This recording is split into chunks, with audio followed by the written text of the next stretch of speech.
अब इकोनॉमिकली जाहिर है तादाद के लिहाज से बेतहाशा है, तो इकोनॉमिकली भी बे इंतहा इंपॉर्टेंट ग्रुप है।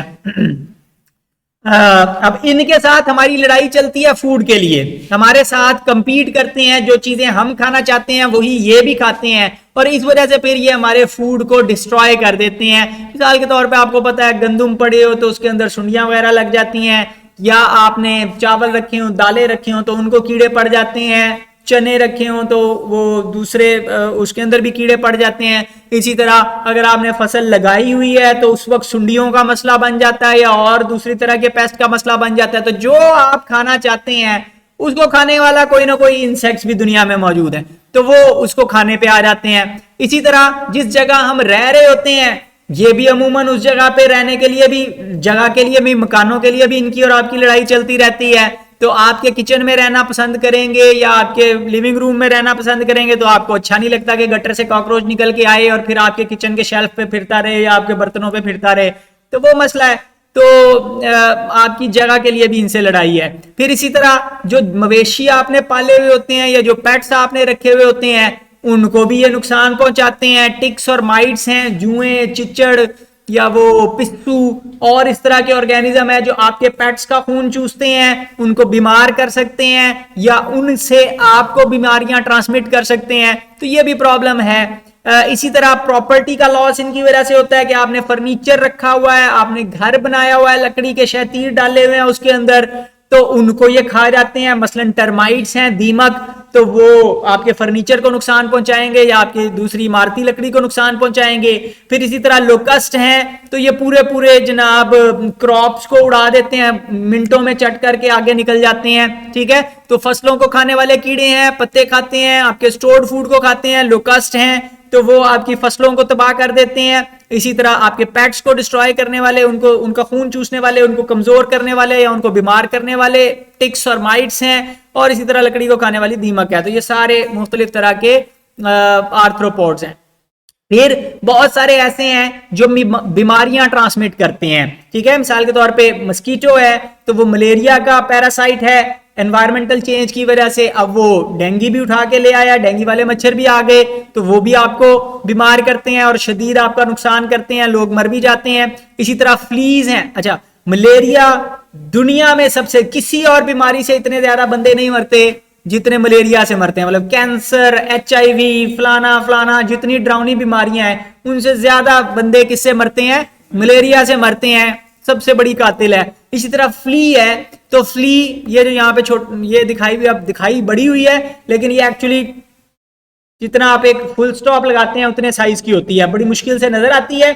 और ये जनाब ये बाइस बनती है प्लेग का, ताउन की वबा आपने सुनी होगी। ठीक है, तो वो ताउन बेसिकली 1100 से 1500 तक दुनिया में बड़ा शदीद ताउन फैला हुआ था, और ये एक बैक्टीरिया की वजह से होता है।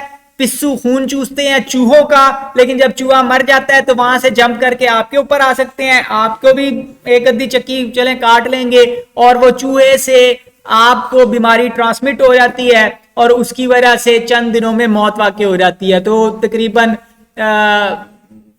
बहुत ज्यादा पॉपुलेशन इसकी वजह से, मतलब लाखों करोड़ों की तादाद में लोग इसकी वजह से मरे थे, और इसको ब्लैक डेथ कहते हैं तारीख में।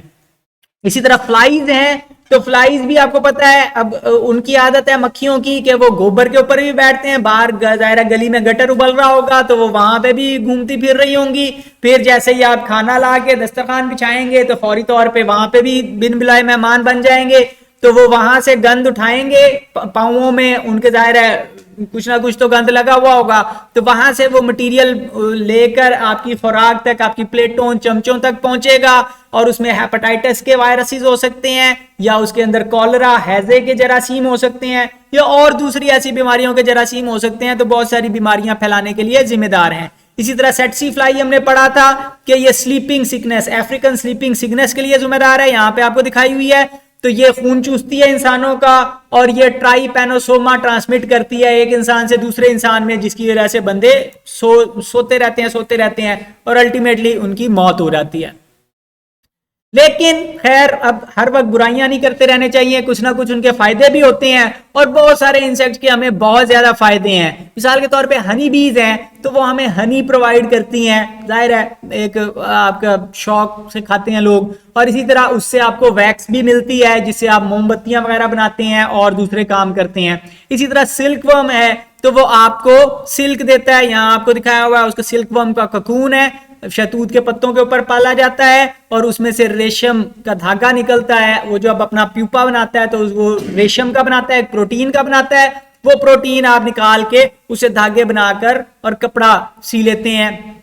इसी तरह बहुत सारे खूंखार प्रेडेटर्स इसमें आते हैं। मिसाल के तौर पे आपने लेडी बर्ड देखी हुई है तो वो एक खूंखार दरिंदा है, ठीक है, और वो किसको खाता है, वो एफिड्स वगैरह को या छोटी सुंडियों को खा जाता है और धड़ाधड़ खाई जाता है, खाई जाता है, खाई जाता है, और उसमें एक फिर सैकड़ों या हजारों की तादाद में एफिड्स को अपने लाइफ के दौरान मार देता है। एफिड प्लांट के पेस्ट होते हैं, प्लांट्स को नुकसान पहुंचाते हैं, तो इस वजह से इनके अंडे आपको एग्रीकल्चर डिपार्टमेंट वाले इनके अंडे देते हैं किसानों को। वो एक सफे के ऊपर अंडे, लाखों की तादाद में अंडे चिपके हुए होते हैं, वो सफा जाके आप लटका देते हैं खेत में, उसमें से लेडी बर्ड के बच्चे निकलते हैं और तबाही मचाना शुरू कर देते हैं। जो कीड़ा आगे से नजर आता है उसको खा जाते हैं और आपकी फसल बच जाती है, आपको स्प्रे भी नहीं करना पड़ता।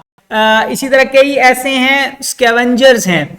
स्कैवेंजर्स जनाब उनको कहते हैं जो डेड ऑर्गेनिक मटेरियल को ठिकाने लगाने का काम करते हैं। मिसाल के तौर पे अफ्रीका में जैसे ही कोई हाथी गोबर करता है तो फौरी तौर पर वहां पर डंग बीटल पहुंच जाते हैं। हमारे यहाँ पे भी जो जानवरों का गोबर होता है वो सड़क पे पड़ा रहता है, साफ तो उसे कोई नहीं करता, तो जहां पर डंग बीटल पाए जाते हो, हमारे यहाँ पे भी पाए जाते हैं, तो ये डंग बीटल क्या करते हैं, ये फौरन वो 2 किलोमीटर दूर से इनको पता लग जाता है कि ताजा गोबर वारिद हुआ है, तो वो जनाब उस तक पहुंच जाते हैं, उसका एक बॉल बनाते हैं और लड्डू सा बना के घर ले जाते हैं कि ये लो बच्चों आज स्पेशल लेके आए हम, ठीक है।